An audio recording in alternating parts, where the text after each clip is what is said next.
जगन्नाथ जी श्री मंदिर छोड़कर जा रहे हैं, पर क्यों? बंगाल में एक भक्त रहते थे, रामदास। उनका नियम था कि हर एकादशी पर वे पैदल बंगाल से जगन्नाथपुरी जाया करते थे। वहां जाकर वे सुबह समुद्र में स्नान करते, महाप्रसाद पाते और फिर रात को शयन आरती के बाद मंदिर के बाहर बैठकर कीर्तन करते।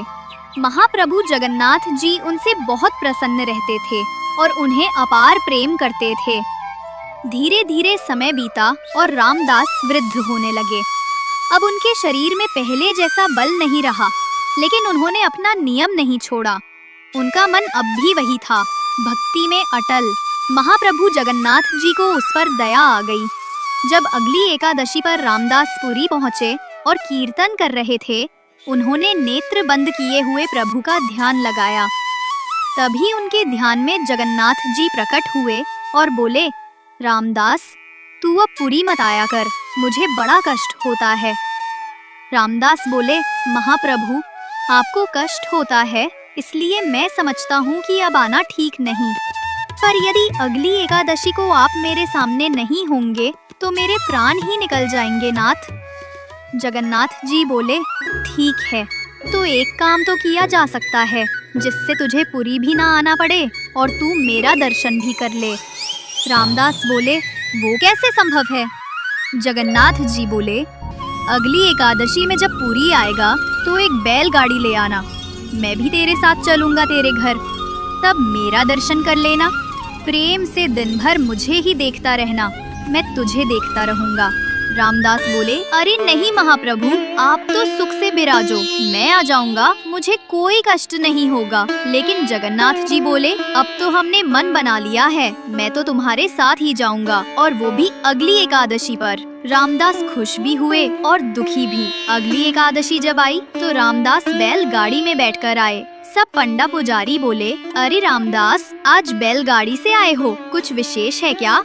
रामदास बोले, नहीं नहीं, बूढ़े हो गए हैं ना, इसलिए। रात का समय था, शयन आरती हो चुकी थी। रामदास बैठे थे, प्रतीक्षा कर रहे थे कि कब आएंगे। तभी क्या देखते हैं, पीताम्बरी पहनकर, सिर पर मोर पंख लगाकर साक्षात महाप्रभु जगन्नाथ मंदिर से बाहर आ रहे हैं। और ऐसे ही नहीं आ रहे, अपने सब अंग वस्त्र एक पोटली में बांधकर रामदास के समीप आ रहे हैं। रामदास ने कहा, फिर सोच लो, चलना है कि रुकना है?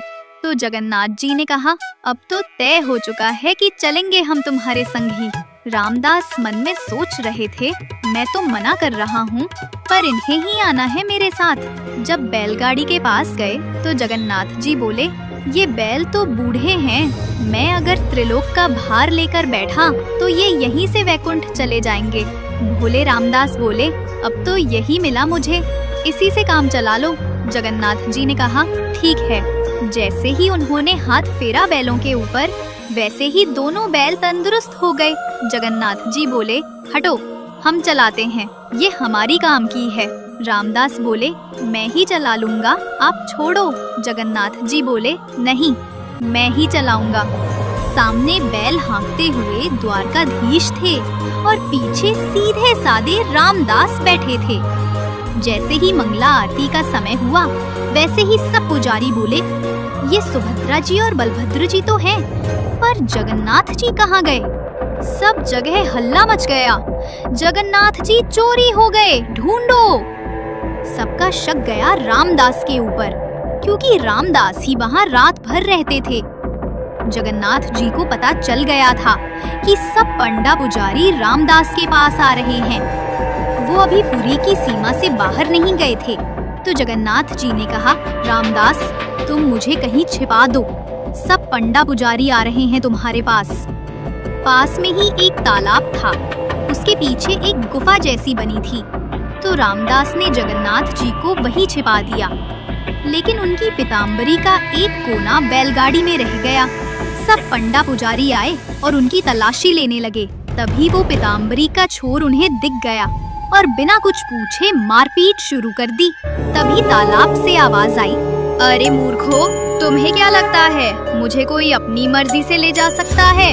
नहीं, मैं स्वयं चलकर आया हूँ। तभी क्या देखा, जगन्नाथ जी के श्रीअंग से रक्त बह रहा है और पूरा तालाब रक्तमंडित हो गया है। सब बोले क्षमा कर दो महाप्रभु। महाप्रभु बोले क्षमा नहीं मिलेगी, जाओ, मेरे भक्त को मारते हो, शर्म नहीं आती। और जगन्नाथ जी रामदास के साथ चले गए। कुछ दिन बाद सब फिर से आए और बोले महाप्रभु, हमारी रोजी रोटी कैसे चलेगी? अब आप तो चले आए, हमारा पेट कैसे पलेगा? जगन्नाथ जी ने कहा, यही अंतर है मेरे भक्त में और बगुला भक्तों में। फिर बोले ठीक है, हम अपने भार के बराबर तुम लोगों को सोना दे देते हैं, तो हो जाएगा ना? सब बोले जगन्नाथ जी भारी तो खूब हैं, बहुत सोना मिलेगा। सब बोले ठीक है। जगन्नाथ जी बोले रामदास व्यवस्था करो। रामदास बोले ये गलत है, मेरे पास इतना कुछ है ही नहीं देने को, मैं कहाँ से लाऊंगा इतना सोना? जगन्नाथ जी बोले तुम्हारी पत्नी की नाक पर एक सोने का किल है, वो ले आओ और एक तुलसी का पत्ता ले आओ, बाकी हम दिखाते हैं, आखिर हम भी परमात्मा हैं। जैसे ही नापा गया तो उस किल से भी कम भार के महाप्रभु हो गए। और सब पंडा पुजारी से बोले जाओ ले लो अपनी जिंदगी, धन चाहिए ना तुम्हें? अब उन पुजारियों के पास कुछ कहने का मुंह न रहा। वे सब पंडा पुजारी खाली हाथ पूरी लौट आए। भगवान को कोई बांध नहीं सकता, पर प्रेम के वश में आकर वे स्वयं बंध जाते हैं। जय जगन्नाथ।